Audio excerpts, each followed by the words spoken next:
सूरज ने अपनी ताई माँ के अपमान का बदला लेने की ठान ली थी। उसने एक चाल चली, आकाश को शहद में नहला दिया गया। जैसे ही मधुमक्खियां उस पर टूट पड़ी, दर्द से तड़पते हुए आकाश ने अपना आपा खो दिया और सच खुद ब खुद उसके मुंह से निकल गया। आकाश ने सूरज को चिढ़ाते हुए कहा, जिस कमरे में तुम पहले जान के साथ रहते थे, अब मैं वहीं सोता हूँ। जान यानी ईशा के साथ। यह सुनते ही सूरज के अंदर का ज्वालामुखी फट पड़ा। उसके गुस्से का लावा अब सब कुछ बहा ले जाने को तैयार था और इस बार आकाश भी उससे बच नहीं पाएगा। कहानी की शुरुआत होती है सूरज के घर से, जहां एक शहद बेचने वाला आता है। ताई माँ उससे मोलभाव करती है, लेकिन सूरज बिना कुछ सोचे 10 किलो शहद का ऑर्डर दे देता है।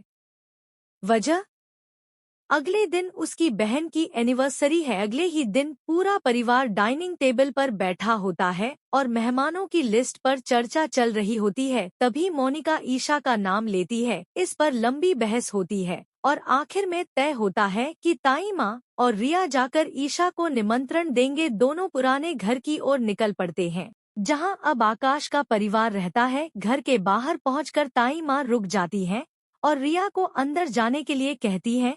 रिया जैसे ही दरवाजा खोलती है, सामने ईशा खड़ी होती है। रिया को देखकर ईशा बहुत खुश हो जाती है और उसे अंदर बुलाती है। तभी बाहर से शोर सुनाई देता है। दोनों बाहर आकर देखती हैं कि आकाश की माँ ताई माँ का अपमान कर रही होती है। बात तब हद पार कर जाती है जब वह ताई माँ से कहती है, अब तुम्हारा पति तो रहा नहीं, फिर ये मंगलसूत्र और मांग में सिंदूर क्यों? ताई माँ को यह बात भीतर तक चुभ जाती है, लेकिन वह चुप रहती है क्योंकि आसपास सोसाइटी के लोग तमाशा देख रहे होते हैं। अचानक आकाश की माँ पानी लेकर आती है और ताई माँ के सिर पर डाल देती है। उनका सिंदूर मिटाने की कोशिश करती है। रिया उन्हें रोकने की कोशिश करती है, लेकिन वह नहीं रुकती। तभी ईशा आगे बढ़ती है, ताई माँ को वहाँ से निकालती है और उन्हें एक चादर में लपेटकर ठंड से बचाने की कोशिश करती है। यह सब देखकर रिया के मन में शक पैदा होता है, क्या ईशा सच में यहाँ खुश है? रिया का शक तब यकीन में बदल जाता है जब ईशा उन्हें रिक्शे में बैठाकर विदा करती है। जाते जाते रिया पीछे मुड़कर देखती है, आकाश की माँ ईशा के बाल पकड़कर उसे बुरी तरह डांट रही होती है और ईशा रोते हुए माफी मांग रही होती है।